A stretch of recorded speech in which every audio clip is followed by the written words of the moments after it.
เราเดินทางมาด้วยกันตั้งนานผ่านคืนวันและความฝันมากมายฉันเล่าเรื่องเธอให้เพื่อนฟังทุกครั้ง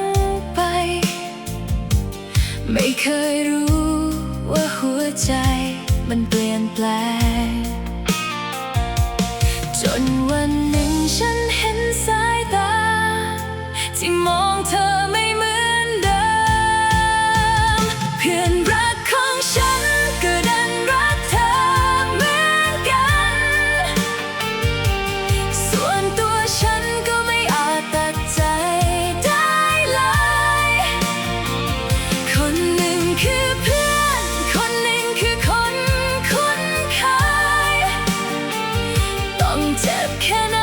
เมื่อรักนี้ไม่มีทางลงเอยฉันควรถอยหรือควรสู้เพื่อหัวใจแต่ไม่ว่าเลือกทางไหนก็ต้องเสียใครสักคนรักสามเศร้าของเราสามคนทิ้งรอยแผลไว้จนเกินจะลืมยังนั่งคุยกันเหมือนวันเก่าๆแต่ในใจเรามีกำแพงขวางกันคำว่าเพื่อนที่เคยสำคัญกำลังสั่นคลอนเพราะคนคนเดียวถ้าเธอเลือกเขาฉันคงยิ้มทั้งน้ำตาถ้าเธอเลือกฉันเขาคงเจ็บไม่ต่างกันไม่มีใครผิดในเรื่องของหัวใจแต่ทำไมต้องเป็นเราที่รักคนเดียวกันเพื่อนรักของฉันก็ดันรักเธอเหมือนกันส่วนตัวฉันก็ไม่อาจตัดใจได้เลยสุดท้ายไม่ว่าเธอจะเลือกใครฉันก็หวังว่ามิตรภาพของเราจะไม่หายไป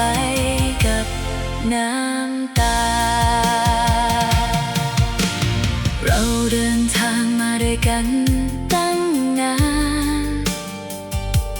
ผ่านคืนวันและความฝันมากมายฉันเล่าเรื่องเธอให้เพื่อนฟังทุกครั้งไปไม่เคยรู้ว่าหัวใจมันเปลี่ยนแปลง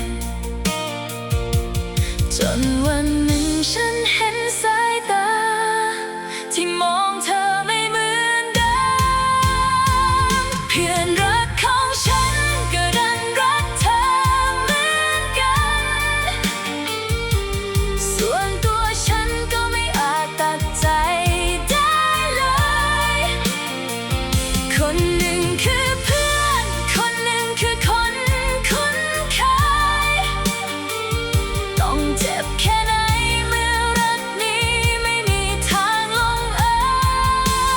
ยฉันควรถอยหรือควรสู้เพื่อหัวใจ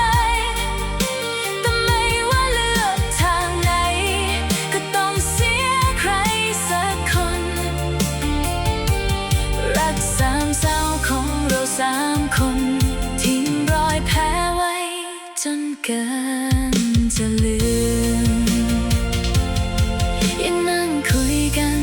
เหมือนวันเก่าๆแต่ในใจเรามีกำแพงขวางกัน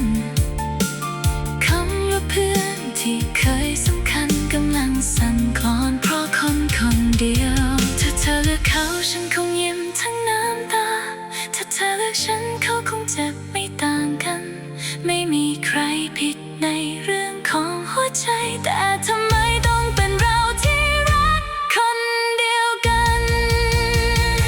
เพื่อนรักของฉันก็ดันรักเธอเหมือนกันส่วนตัวฉันก็ไม่อาจตัดใจได้เลยสุดท้ายไม่ว่าเธอจะเลือกใครฉันก็หวังว่ามิตรภาพของเราจะไม่หายไปกับน้ำ